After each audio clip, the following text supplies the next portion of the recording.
పోలవరం ప్రాజెక్టును సీఎం చంద్రబాబు కుంభకోణాలకు అడ్డాగా మార్చారు. అక్రమాలను సక్రమంగా మార్చుకోవడానికి 2 సార్లు కేబినెట్లో టేబుల్ ఐటెంగా పెట్టినప్పటికీ ఆమోదం పొందలేదు.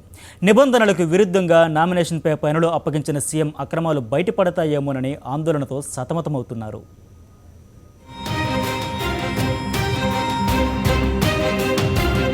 పోలవరం ప్రాజెక్టును చంద్రబాబు ప్రభుత్వం సొంత ప్రయోజనాల కోసం పణంగా పెట్టింది.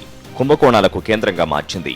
పోలవరం కుడికాలో పనులను నామినేషన్పై అప్పగించిన ప్రభుత్వం అవినీతి అక్రమాలకు కేబినెట్లో ఆమోదముద్ర వేసేందుకు 2 సార్లు ప్రయత్నించింది. అయితే ఇటీవల పదవీ విరమణ చేసిన సీఎస్ ఐవైఆర్ కృష్ణారావుతో పాటు తాజాగా ప్రస్తుత సీఎస్ సత్యప్రకాష్ టక్కర్ సైతం ఈ అక్రమాలకు ఆమోదముద్ర వేసేందుకు ససేమిరా అన్నారు.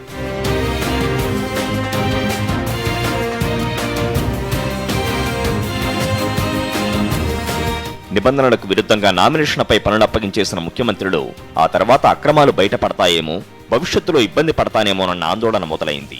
పట్టిసీమ ముసుగులో పోలవరం కుడికాలువకు సంబంధించి 2వ ప్యాకేజీలో మిగిలిన పనులను పాత కాంట్రాక్టర్ ప్రోగ్రెసివ్ కన్స్ట్రక్షన్స్ సంస్థ నుంచి తొలగించి నామినేషన్పై ఇతర సంస్థకి ఇవ్వాల్సిందిగా దీనిపై సమీక్ష సందర్భంగా చంద్రబాబు ఆదేశించారు. దీంతో 13,66,00,000 విలువైన ఆ పనులను ఒక్కొక్కటి 50 లక్షల రూపాయల లోపు ఉండేలా అంచనాలు రూపొందించి నీరు చెట్టు కింద ట్రాన్స్ ట్రాయ్కి జిల్లా కలెక్టర్ నామినేషన్పై అప్పగించారు. జిల్లా కలెక్టర్ బిల్లులు కూడా చెల్లించేశారు. తర్వాత ఆమోదం తెలపాలంటూ సాగునీటి శాఖను కోరారు. సాగునీటి శాఖ ఫైలును ఆర్థిక శాఖకు పంపింది.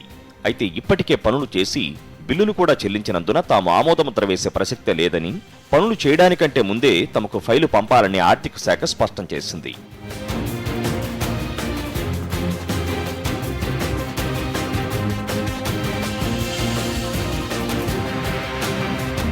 ఆర్థిక శాఖ ఆదేశాలతో సీఎంల ఆందోళన పెరిగిపోయింది.